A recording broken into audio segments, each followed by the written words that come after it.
Scotty Pickett from two of my favourite restaurants, Estelle and Matilda159, is here. He's going to be cooking something from his latest book, Marriage of Flavours. I think it's a favourite of a lot of people out there. What is it? It's going to be slow-cooked Veal Osso Bucco with Risotto Milanese. I think it's on page 87. 87? Good. That's how many times I cook it. She's been reading my book a lot, late-night reading. Yeah, exactly. So basically, this is a slow-cooked dish of the veal shank or shin. Yeah, the Osso Bucco. Right, get the beautiful marrow in there that pops out. You can suck that out of the bone later when it's cooked. Great for the sauce as well. And so basically, this is a slow-cooked veal in a saffron stock, and we use the stock later to make the risotto. Oh, yes. Right, so I'm going to get cracking. Let's get this going. Yep. Juzzy, if you want to start slicing the onions for me. Can do. And then get onto the garlic. Sure. Right, so you can use shank or shin for this.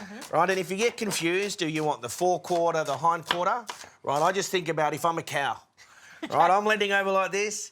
Yeah, there's my shins, there's my shank. So obviously, look, I've got great calves.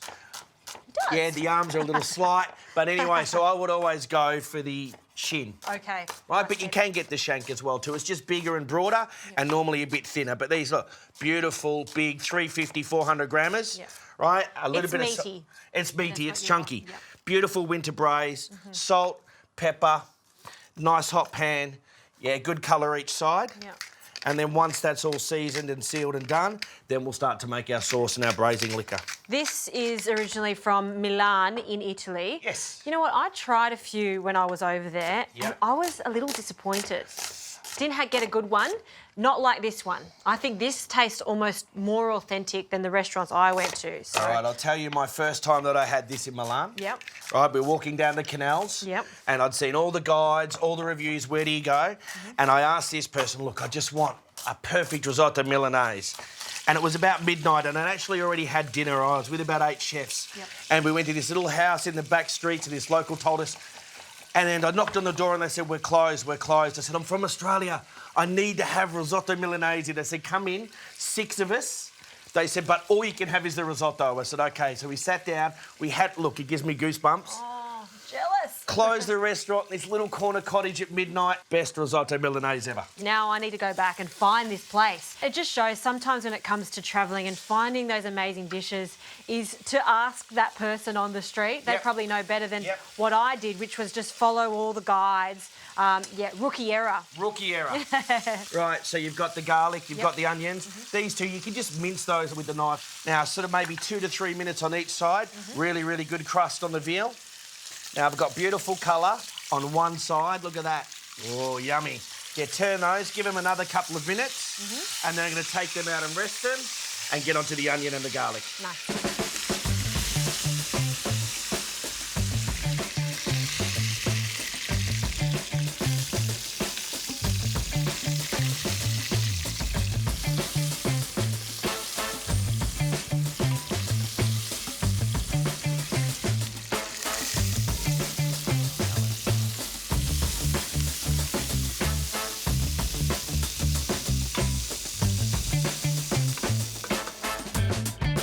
Now we've got some beautiful colour on those onions. They're sweated off, a little bit roasty, toasty. Juzzy, pass me the tomatoes. Sure can. You can smell that garlic, you can smell that anchovy.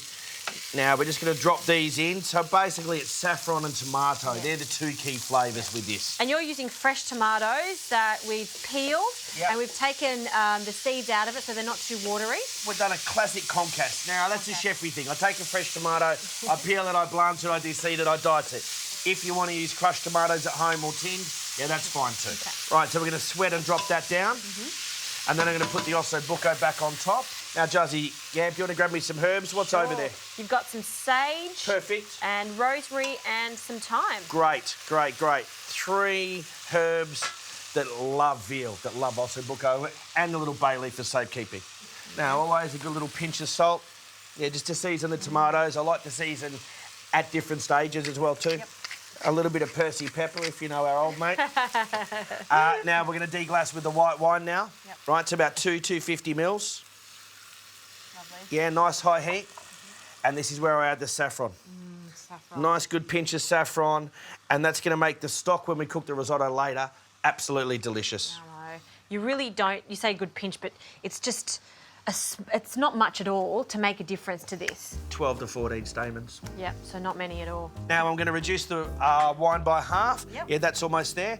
And I'm going to add about 2.5 litres of stock. Okay. Now this is a lot more stock than I would normally add because by the time it's cooked, I still want a bit of excess liquid to cook the risotto.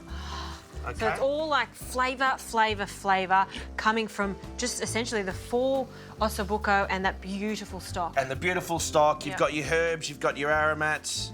Now, because I would normally stop at this point where I've just covered the veal, but now we're going the whole way. Yep, love it. Yeah, bring that to the boil. Yeah, we pop the cartouche on. Yep. Right, our little lid, and then the real lid. And then we cook that for about 2.5 hours at 160 degrees. Nice one.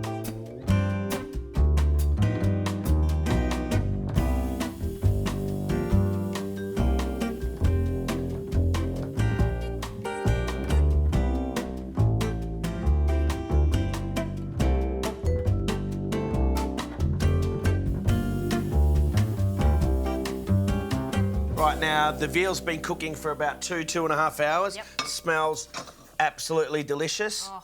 We'll just get rid of that cartouche. Yep, it's done its job. Now, be careful, it's nice and warm, but check this out. Look, I can smell that stock. It's falling off the bone. So good. Now, let's get cracking with the risotto. Okay. So I'm going to make the risotto. So I've got a nice warm pan. Yep. Good glug of olive oil. Yeah, a couple of knobs of butter in there. And I'm going to sweat off the shallot and then toast the rice and then use that stock. But while I'm doing that, Josie, do you want to start on the gremolata? Sure can. So gremolata, lemon, garlic and parsley. Yep. All chopped up together. All chopped up, microplane chopped, picked, yeah, zested. It doesn't really matter. Try and have sort of equal parts, but I like to go heavy on the parsley. Heavy on the parsley, yes, chef. Now talk to us about the key tips to making a good risotto. Really, really good stock. Really good rice. So we have the carnaroli here, yeah, which is perfect. Right, so I've just toasted off the shallot in butter and olive oil. Now I'm going to gently toast this rice just a little bit, just to get it sort of moving before I add the stock. Right, but you want to cook it 12, 14, 15 minutes. Yeah, depends if you like it a little bit al dente or not. Yes. Now, I prefer the method of actually the absorption method where you cook, stock, stir, go. Yep. So many different ways that people cook risotto. Everybody makes it differently, but as long as it's creamy, starchy, great stock, yeah, finish with butter and parmesan and a good pinch of salt. Yep. Yummy, I'm done. Absolutely. I actually like the theatre of making risotto too at home. This is the stage where, say you've got friends coming over for dinner, you've got the Osso Bucco cooked, you've got the stock, your beautiful stock is sitting there, and now everyone has a glass of wine and slowly, slowly you add in the stock, another drink, you stir, you get someone to make the gremolata. It's fun. It's fun, and it's the finishing fun. You've done all the hard work, Yes. and this is just the glamour bit, really, Exactly. isn't it, you know? Right. Right, so you can see our veggies there. Now, I'm going to keep all these veggies, and that's why I put extra stock in the veal when we actually cooked it at the start. Because if you were doing a normal braise, there'd only be about that much stock left. There wouldn't be enough for your risotto. That's right, yep. So, yeah, ladle by ladle. Yeah, nice gentle heat now. You can see the rice is absorbing all that beautiful saffron stock. Yeah, the veal saffron stock. And then a little bit more. And then a bit more, and I'll stir, go on a low heat. Yeah, 12, 15 minutes. And then we're ready to glaze our veal. Yeah, finish with our gremolata and enjoy. Sounds good. I'm just going to watch you be mesmerised and finish off this gremolata.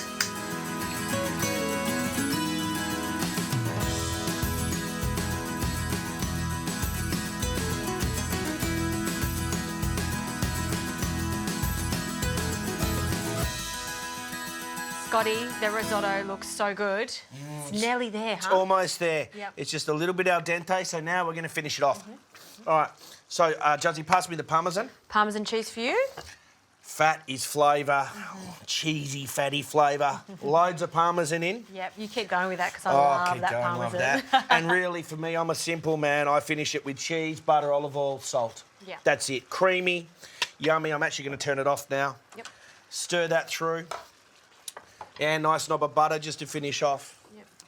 Good glug of olive oil. Now, you could add some herbs or something else, but I've used that wonderful stock from the veal, so it doesn't need anything else. Yeah, and we've got the gremolata, which is quite bold in flavour with the lemon zest and the garlic and the parsley. Gee, that looks good. Yeah, a little bit. It looks creamy. Now, I like mine, so As the famous Italian chef Pietro Marchesi says, a risotto should be a soup that's bound with rice, or a sauce bound with rice. So nice and loose, soupy, and the rice just holds it together.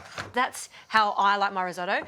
Yes, if you like, you can have it a bit firmer, but you can't really taste the true essence of it from that beautiful stock that we've made with that veal. You really want it to just cascade down and just fall onto the plate. Oh, yeah, look at that. cascading's the word. Look, just falls off the spoon. Yeah. A little bit of stock comes out. That's okay. It's soft. Look, just give it a little bit of a... Oh, are you sure you're not Italian? Maybe on my grandmother's side. Now, we've got these here. Yep. Right, we're going to grab out the Osso Buccos. Look at these. Now, I'm leaving the vegetables in. I've used all that beautiful stock. Just drain a little bit, and I've got those wonderful slow-cooked veal. The veggies are in there, the tomatoes cooked down, the herbs. Now, look, this one's falling off the bone so much. The marrow. Yeah, my favourite bit. I'll keep that. I'm not shocked because he did that. I'm shocked that he didn't offer me one, really. Well, look, there's one in here for you later too, Juzzy. Good, because All right. I love that part. Right, cheese on top. Now, where's your beautiful Gremolata too? Gremolata. Cheese just to finish. Yeah, give that a mix, sprinkle that all over, get the wonderful smell of the lemon zest, yeah, the garlic and the parsley. Good glug of olive oil. Whoa. Little sprinkle of salt and some pepper just to finish off. And that is a wonderful, winter's meal to share for everyone. It's definitely a sharing meal. All right, I'm gonna have a taste of this. How's that, Juzzy? It's so good. And seeing that you had one, I'm just jealous. But I'm gonna do it in a more ladylike way with a spoon, Scotty. It's like a savoury custard. It's so delicious. If you haven't made a risotto Milanese, try it and try this recipe. This is the authentic way of doing it, I think. The best. So beautiful. You get the saffron, the stock, the slow-cooked veal. Absolutely delicious.